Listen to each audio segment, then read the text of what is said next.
বল্টু, তুই তো এবার ক্লাস 10-এ পড়স, শুনলাম তুই নাকি খুব মেধাবী ছাত্র।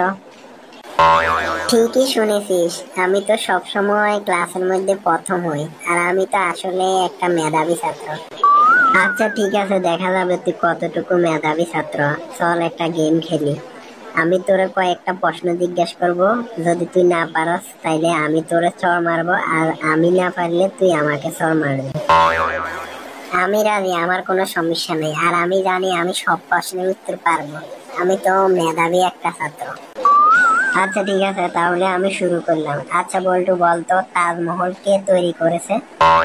হা হা হা, এটা তো খুব সহজ প্রশ্ন। এটা তো সবাই জানে। তাজমহল তো তৈরি করছে সম্রাট শাহজাহান।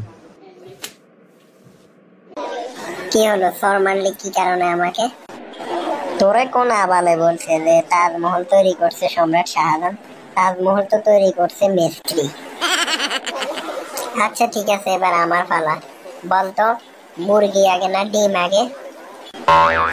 হা হা, এটা তো খুব সহজ প্রশ্ন বল্টু। এটা তো হবে ডিম আগে। কি বল্টু, আমার প্রশ্নের উত্তর তো ঠিক ছিল, তো আমাকে সর মারলি কি কারণে? তোরে কোন হারামজাদা বলছে যে ডিম আগে?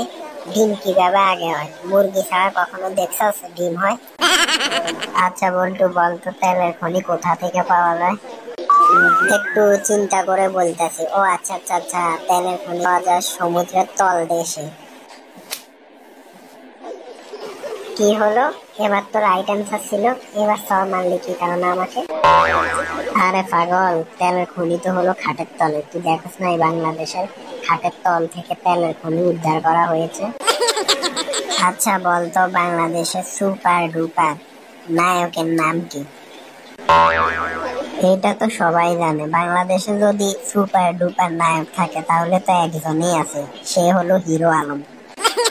ও ইয়েস, রাইট রাইট।